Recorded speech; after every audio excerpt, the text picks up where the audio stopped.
सुप्रभात बच्चों। आज हम विज्ञान 7वीं कक्षा में रेशों से वस्त्र तक पाठ के कुछ छोटे प्रश्न करेंगे। देखिए, हमने ये प्रश्न बनाया है। नीचे दिए गए कथनों के लिए सत्य या असत्य का निशान लगाएं। यानी सही हो तो सही का निशान लगाएंगे इस बॉक्स में, और गलत है यानी असत्य है तो उसमें असत्य का निशान यानी गलत का निशान लगाएंगे। तो पहला क्वेश्चन इसमें बना है, ऊन और रेशम जानतव रेशे हैं। तो जानतव रेशे यानी जंतुओं से प्राप्त रेशे। तो आप देख रहे हो, ऊन है भेड़ से प्राप्त होती है, रेशम कीट से प्राप्त होता है, तो दोनों ही जंतु है, तो ये जानतव रेशे है। तो ये हमारा आंसर रहेगा सही। तो हम इसमें सही का निशान इस तरह लगा सकते हैं, या हम सत्य लिख सकते हैं इसमें। दूसरा पार्ट है इसका, ऊन के रेशे बकरी अथवा याक के बालों से प्राप्त किए जाते हैं। तो हम देखते हैं, ऊन है भेड़ से तो मिलती ही है, इसके अलावा बकरी, याक, ऊंट, अल्पैका, लामा आदि से भी मिलता है। तो इसमें कहा गया है कि ऊन के रेशे बकरी अथवा याक के बालों से प्राप्त किए जाते हैं, तो ये सही है। तो इसमें हम सही का निशान लगा सकते हैं या सत्य लिख सकते हैं। इस तरह हम अपना आंसर दे सकते हैं। तीसरा पार्ट इसमें, बाल जंतुओं को गर्म रखते हैं। तो ये भी सही है, बाल हैं वो इन पशुओं को बिल्कुल गर्म रखते हैं, तो ये भी सत्य है। चौथा पार्ट है इसमें, भेड़ की रोएदार त्वचा पर 3 प्रकार के रेशे पाए जाते हैं। 3 प्रकार के रेशे, तो ये असत्य हैं। 2 तरह के रेशे पाए जाते हैं, एक रूखे यानी खुरदरे और एक मुलायम। तो ये इसमें हम असत्य के लिए क्रॉस लगा सकते हैं या असत्य लिख सकते हैं। ऐसे हम इसका आंसर दे सकते हैं। 5वां पार्ट इसमें है, तंतु रूपी रूखे यानी खुरदरे बाल कार्तित ऊन होती है। तो ये भी असत्य है। जो मुलायम बाल हैं उनको कार्तित ऊन कहते हैं, तो ये भी असत्य है। तो इसके लिए भी हम क्रॉस लगा सकते हैं। तो इस तरह ये हमारा आंसर बन जाएगा। ये हमारा बच गया था, इसको हम कर देते हैं इसको। 6वां पार्ट है, तंतु रूपी मुलायम बालों वाली भेड़ें वर्णात्मक प्रजनन द्वारा तैयार की जाती है। वर्णात्मक प्रजनन का मतलब है विशेष प्रजनन यानी संकर प्रजनन, और इसमें जिस आवश्यकता के लिए हम पैदा करते हैं, तो भेड़ को हम अच्छी ऊन की क्वालिटी के लिए पैदा करते हैं। तो वर्णात्मक प्रजनन द्वारा तंतु रूपी मुलायम बालों वाली भेड़ प्राप्त की जाती है, तैयार की जाती है। तो ये भी सत्य है, तो ये सही रहेगा।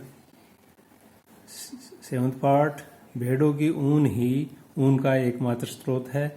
तो ये बच्चों गलत है। हमने बताया था कि ऊन है वो भेड़ के अलावा बकरी, याक, लामा, अल्पैको आदि से भी प्राप्त होती है।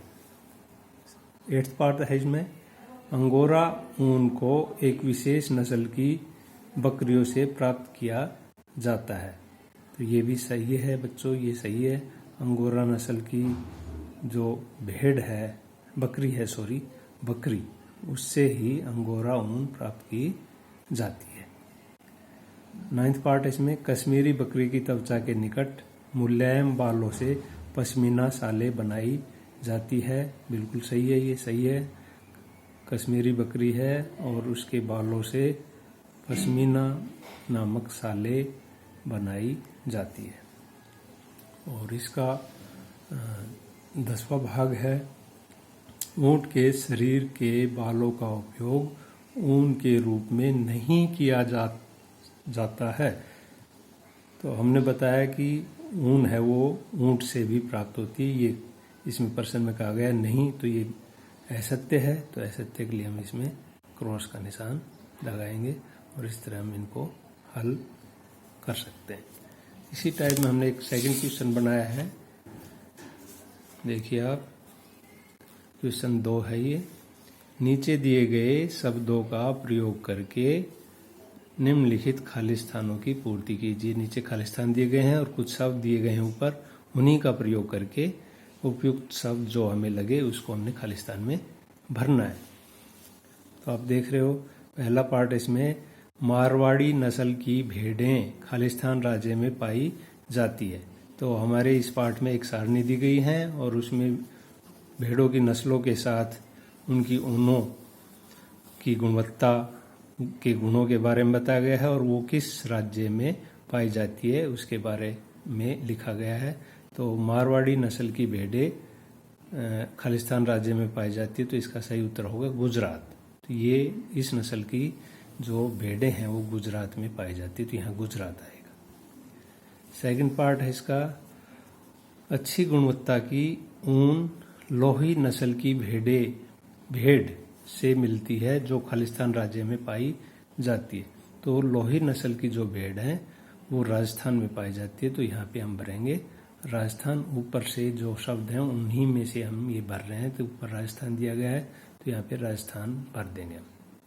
तीसरा पार्ट है रेशम कीट पालन को खालिस्तान भी कहते हैं। तो ऊपर के हम सभी शब्दों को पढ़ेंगे, रेशम कीट, कोकून, लार्वा, सहसूत, pupa, caterpillar, reeling, sericulture, Gujarat, Haryana, Rajasthan. तो ये सेरिकल्चर इसका सही उपयुक्त शब्द होगा, तो उपयुक्त शब्द सेरिकल्चर भर देंगे तो ये बन जाएगा रेशम कीट पालन को सेरिकल्चर भी कहते हैं।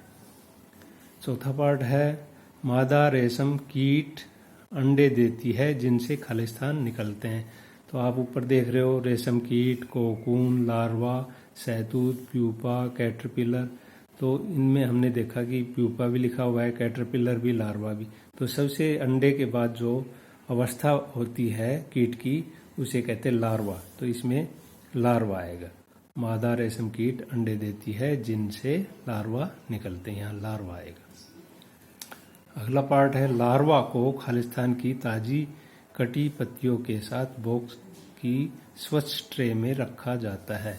तो आपने सुना होगा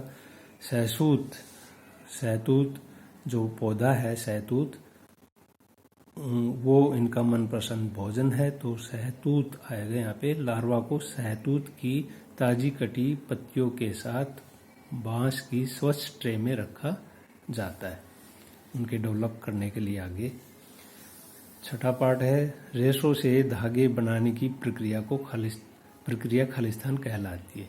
तो ऊपर हम जब शब्दों को देखते तो हमें एक शब्द मिलता है रीलिंग, तो रीलिंग ज़्यादा उपयुक्त सबसे उपयुक्त शब्द है, तो इसमें आ जाएगा रेशों से धागे बनाने की प्रक्रिया को रीलिंग कहते हैं। सेवंथ पार्ट इसका गलीचों की ऊन देने वाली नाली नस्ल की भेड़ खालिस्तान राज्य में पाई जाती है। तो हमारे खालिस्तान में एक ही बचा हुआ है हरियाणा, तो ये हरियाणा यहाँ इसके लिए उपयुक्त है। तो हरियाणा में नाली नस्ल की भेड़ पाई जाती है जिसकी ऊन से गलीचे बनाए जाते हैं। इसका 8th पार्ट है लार्वा विकसित होकर, हमने बताया सबसे पहले अंडा, अंडे के बाद लार्वा बना और लार्वा और बड़ा होगा तो वो क्या बनता है, तो वो बनता है कैटरपिलर। तो यहाँ पे इसमें आएगा कैटरपिलर। 9th पार्ट है कैटरपिलर यानी अंडा, अंडे से लार्वा, लार्वा से कैटरपिलर और कैटरपिलर और विकसित होकर वो बनता है प्यूपा, प्यूपा कहलाता है। और इसका 10th पार्ट है खालिस्तान से रेशम के रेशों को पृथक करके धागा बनाया जाता है। तो हमारे देखने पर हमें पता चलता है एक ही शब्द बचा है कोकून। तो ये कोकून जब प्यूपा है वो अपने चारों तरफ रेशा लपेट लेता है, उसके अंदर घिर जाता है, तो उसको कहते हैं कोकून।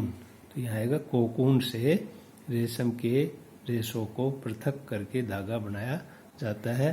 तो बच्चों आज के लिए इतना ही, नेक्स्ट टॉपिक पर अगली वीडियो देखते हैं। धन्यवाद।